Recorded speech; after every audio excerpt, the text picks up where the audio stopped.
Oh, oh.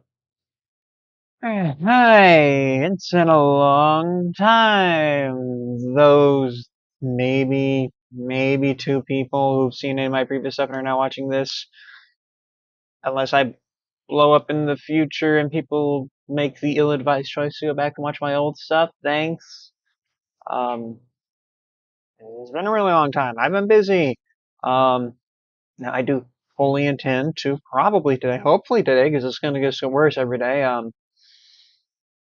Go and catch up on like all those strong bid emails in one day, so I can squeeze all the rest of the Halloween stuff in to October.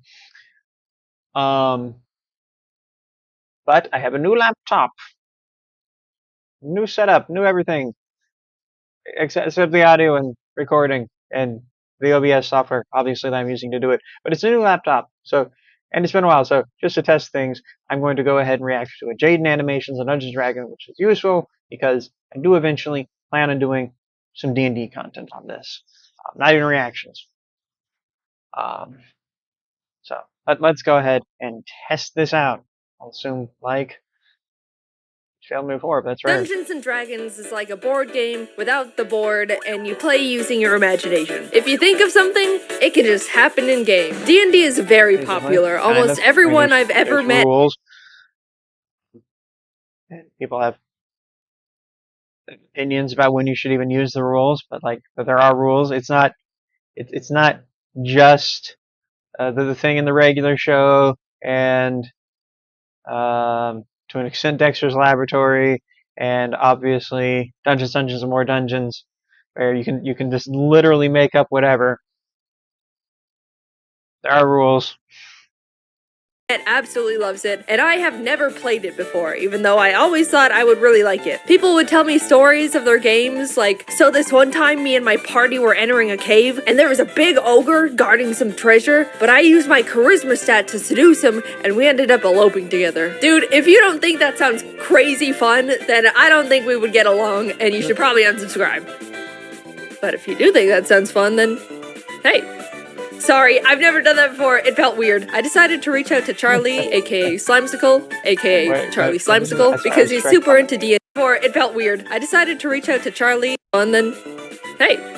Sorry, I've never done that before. It felt weird. I decided to reach out to Charlie, aka Slimesicle, aka Charlie Slimesicle, because he's super into D&D, and we ended up forming a little group of me, Alpharad, Ronbu as the players, and Charlie as the dungeon master, which is like the I could think more players, but 3 is kind of a perfect game organizer slash manager slash god. We all created our character. To quote the 2nd edition Monster Manual and D&D Experience, which used to be one of the only things for D&D on YouTube, really nice little documentary. How did I forget the word documentary? One player will be the dungeon master. They will play everybody else. Hey, it's Larry. He's blonde, but I know that's Larry.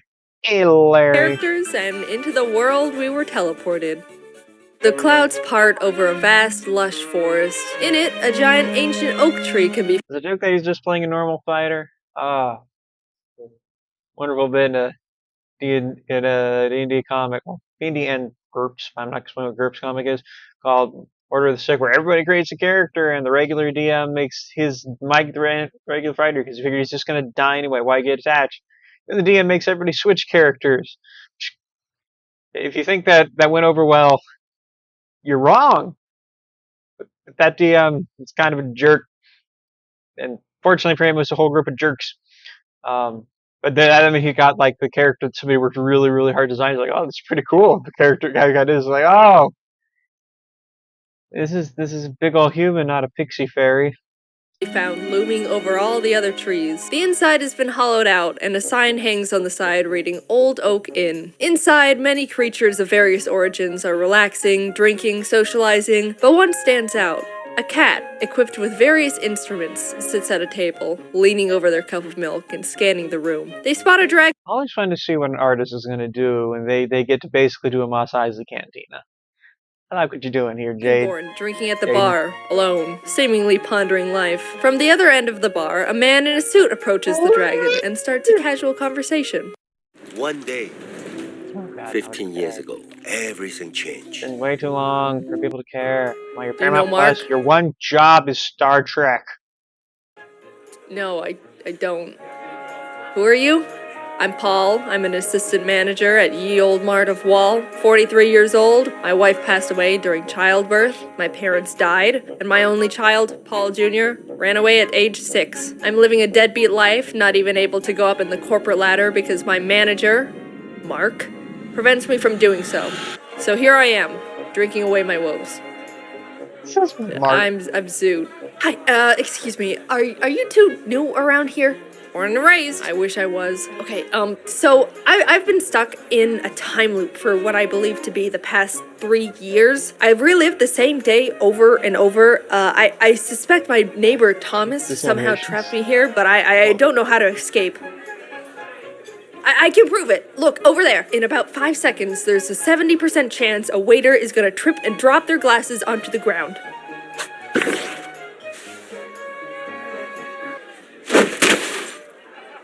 Well, alright, it's a bit impressive, but, like, it's gonna take a bit more convincing because that wasn't all that. Suddenly, a sheep crashes through the tavern windows and starts rampaging around the inn. It's going straight up crazy, knocking over tables, knocking over people. Paul mentions it's got something in its mouth, and the sheep immediately stops and runs straight up to him. As Paul takes what seems to be a scroll out of the sheep's mouth, Zoot whips out their mace in an attempt to pepper He's still acting like, yeah, this is normal. This is another day at work for me. spray the sheep, but slips on a puddle of rum and accidentally sprays Paul, who Sure, why were just you gonna is spray the sheep? disappointed at this point. The three open the scroll, and Zoot, recognizing it's a speak with animals spell, translates it, casting a huge shockwave and blasting everything in its radius. Why? Hello? Why? Can you understand me now?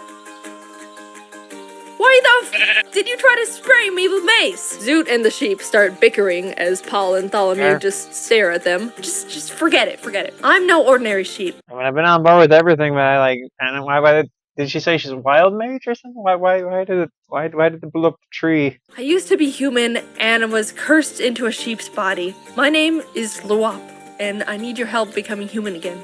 Please. Alright, Lop. Well, it's Luop. Come on, guys, let's go. And for some reason, they all went along with it, still not understanding what the hell is going on. Maybe, they both thought, they could find their arch enemies, Mark and Thompson, along the way. The group is walking through the woods. Tholomew is very on edge, feeling like something isn't quite right. The tree line is shifting in unnatural ways. Oak trees are turning into birch. The bushes are rustling. Zoot spots various random animals along the path and picks up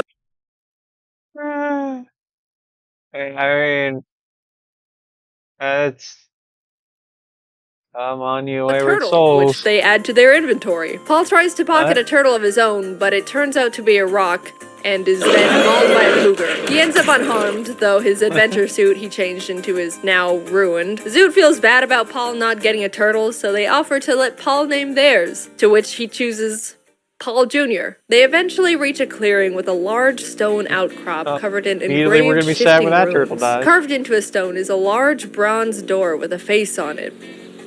Hello. You should try to impress it. Oh, okay.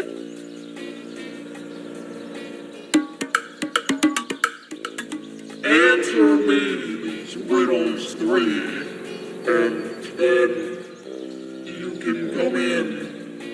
I'm a riddle door. The alphabet goes from A to Z, but I go from Z to A. What am I? The alphabet backwards. Whoa! The answer was zebra. Who's next?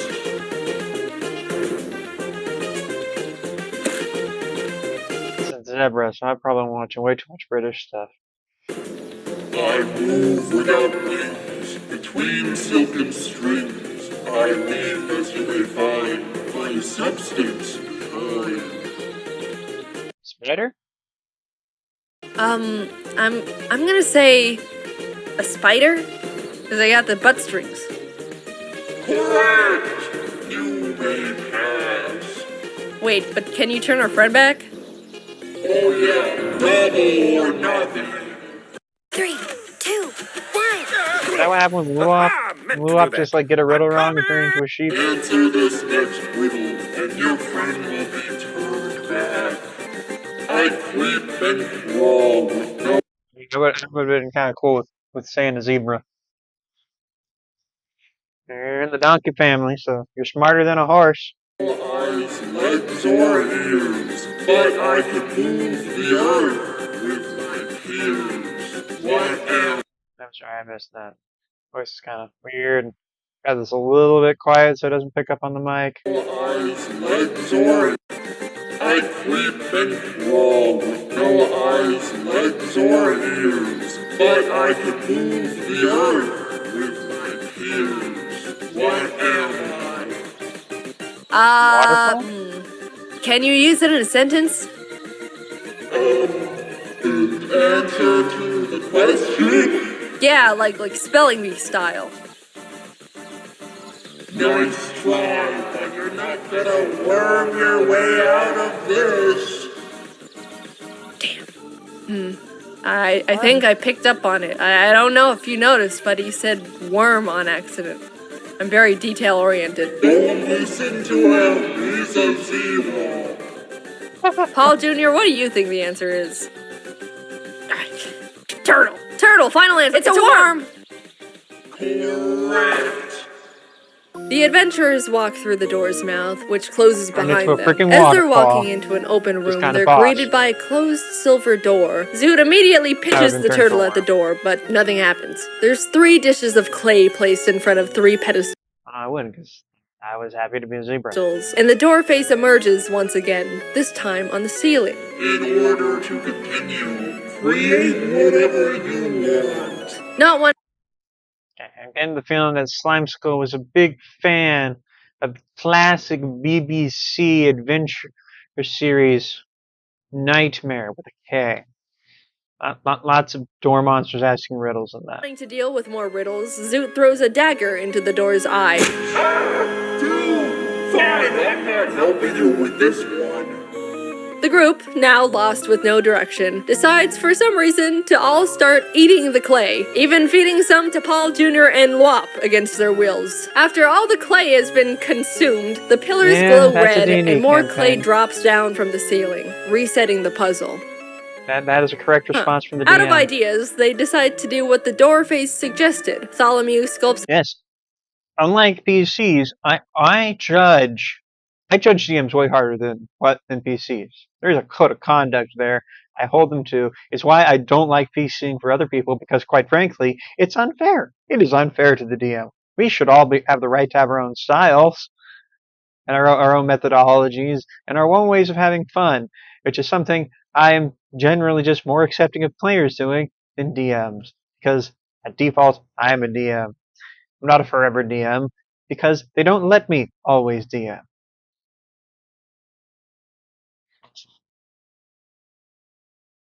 a crown, Zoot rolls out a worm, and Paul builds a penguin. They all place their creations on pedestals, which sink in and beam green before the lights turn out and everything goes dark. They Want flash the back worm? on, and suddenly all their creations have come to life in weird clay flesh bodies. Paul cleaves at his penguin with his great axe, nearly cutting it clean in half, revealing that the inside is just more clay. The worm monster looks at Zoot and says, "It's wormin' time!" causing Zoot to scream and sending a shockwave towards it, immediately exploding the worm and splattering clay everywhere, living as a normal-sized worm now. The worm lunges and wraps itself around Zoot's throat, trying to choke them out. Tholomew rips the arms off the crown monster and dodges its follow-up objectively attack. creepy. The penguin I love it. reforms itself, sprints full speed at Paul, but slips and splats into a pile of clay on the ground, to which Paul finishes off with his axe. Meanwhile, Tholomew attempts to rip the legs off the crown, only for the crown legs to turn into arms, grabbing Tholomew and climbing onto their head, causing them to lose their mind. Viewing the other party members as enemies, Paul shifts his attention to Recognize that Tholomew, spell. throwing his great axe horizontally at the crown. That's a cool Unfortunately, it goes a bit low and the handle smacks Tholomew directly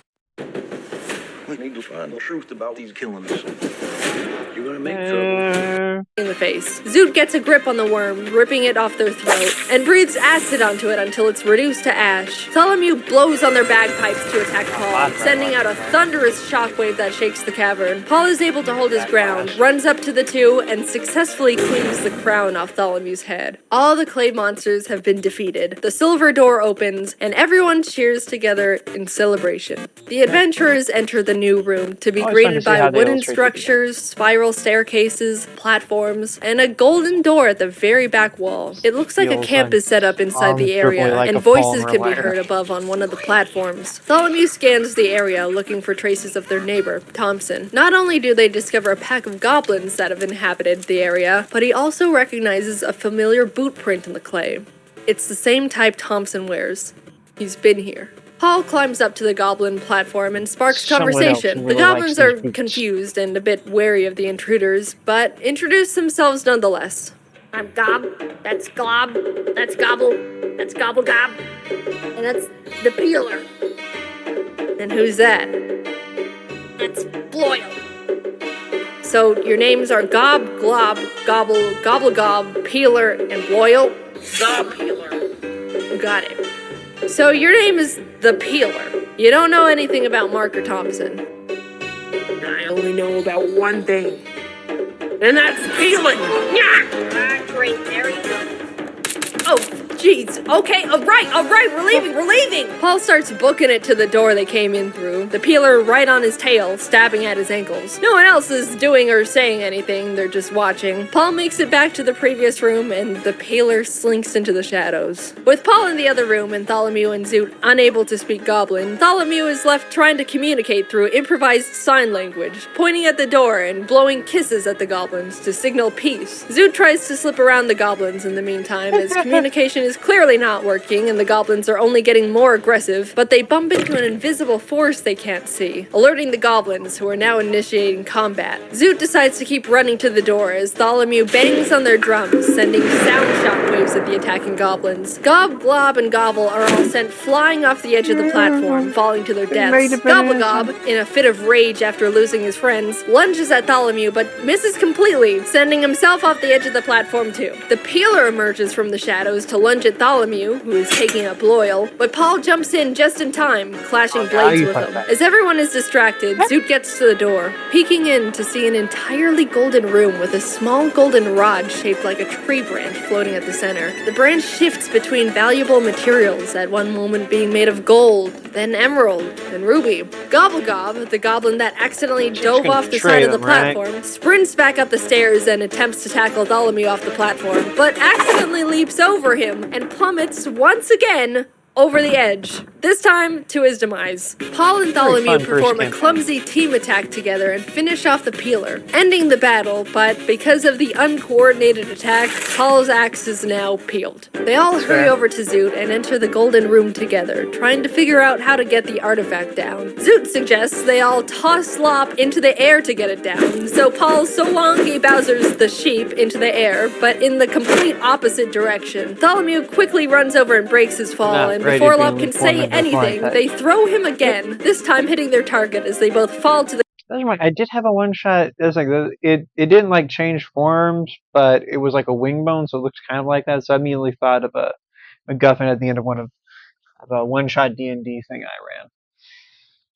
ran, which is mostly memorable because a couple of the players decided, hey, let's peel the skin off of the centaur and try to wear it as a costume. No, we don't have any ranks in costume or ranks in survival or anything else that would be necessary to. I don't think they had any ranks in heal to successfully peel off the skin in a decent way. The point is that they got an advantage to intimidate checks on the other centaurs and had to make fortitude saves to not vomit. Forget if they made those or not. ground. No one stops Oh, before 5th edition, you didn't just make like a con save, you made a fortitude save, which honestly it's kind of the same. It's just like you add your constitution, but then you get an additional bonus based on your class. Like fighters are better at fortitude saves, wizards were not. Honestly, the result winds up being kind of the same as what it is now, just with less steps. Really, I mean, I've got my issue. I've got my preferences for 3.5 over 5e, but like I think the way they did some of those saves there with like fortitude con saves, some of the skill checks went on entirely, switching over to ability attribute proficiencies.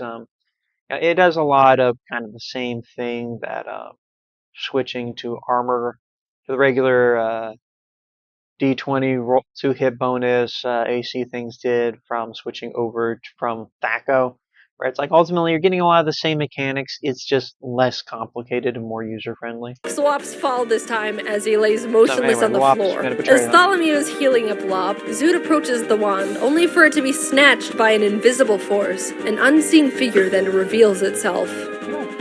Well, hey there, neighbor. Oh, and Paul. Mark? It's me, your good friend, Mark Thompson. Tholomew, you ruined my life. Spreading false rumors Mark about me. You said I cursed you, and now no one wants to talk to me. My wife and kids left me. Everyone avoids me. So I spent years becoming a dark wizard, and I'm gonna have my revenge. What about me? And you, Paul? Anyway, yeah! You all are gonna be spending the rest of your lives here in this shifty sanctum. I'll be going now. Tholomew quickly casts Locate Object on the wand Mark is now holding and throws ink in the general direction, hoping to reveal where Mark is, but unfortunately it doesn't land. Zoot sprints in the direction Tholomew indicated and attempts to tackle the air. They make contact, but bounce off of Mark's rock-solid beer gut, breaking the invisibility spell. Oh, that's the Tholomew invisible barrier that she ran into earlier. Okay. whips out their drums, slamming it with the intent to cast a thunderwave on Mark, sending him flying from the impact. Zoot follows behind and shouts, "Depression!" casting a command spell on him. He stops in his tracks, facing Zoot, and says, That's OP, man. "I'm so sad." The command is a fun spell. Having never dealt with depression before, he pulls out a picture of his ex-wife and kids and just stares at it longingly. Paul and Tholomew see their chance to attack him and once again try to use an ultimate team attack. They grip Paul's peeled axe together and throw it in tandem at Mark. But once again, they mess up and Tholomew is accidentally sent flying with the axe as it pierces Mark. I missed out not playing. Not Secrets of Love. Not Xenoblade. Chrono Trigger. Chrono Trigger's on. Actually, lots of JRPGs for a while and probably still have big team attack things. Mark's chest. Mark is unfazed, still wallowing in his depression, but Zoot sees this as an opportunity, casting Disguise Self and visually turning themselves into Mark's ex-wife. Ella, is that you? It is! Mark. Come on. They'll have a look at you. Where's that? Yeah. You back in there. Oh, come on. Mobius, I know you're trying to help me. The arrow Mark Ace PC tries to cast has to seduce someone. Drops the photo and wand, sobbing, and slowly walks towards Zoot, who has their arms out, ready for his embrace. He grabs Zoot and pulls them close, tears streaming down his face. It's been so hard. It's okay. I'm here now. Overclip.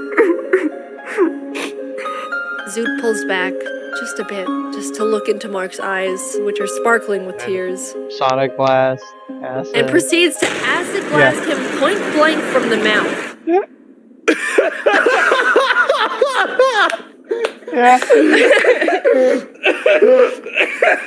Mark is heavily damaged but alive, snapping back to reality and See, this is where you're getting held back, Jaiden. Should have kissed him and done it into the mouth. throwing Paul's axe to the ground. If I can't have the wand, no one can! Paul picks up one. That's the ultimate test of a dungeon master right there. If you're blowing the acid right into the mouth, they are, in my opinion, completely justified to say, okay, but it does the same damage as always. You just have it advantage to hit or whatever. But they're also completely in the right. Say okay, you exploded their face or part of his peeled axe. whatever. Looks like the There's lots of manager to do. position just opened up. He throws I mean, it's the final boss, so I'm not gonna let that be a one-hit kill. the axe and hits Mark, but doesn't kill him. He then picks up the other peeled axe part to throw as well, but it boomerangs around and hits him in the back of the head. Bartholomew grabs the wand from the ground and points it at Mark. This is for everything. The low tax return, the restraining order, for moving in next to me. You're my personal hell! Mark turns to Paul while being zapped by the wand. Would you still let me be your manager, even if I was a...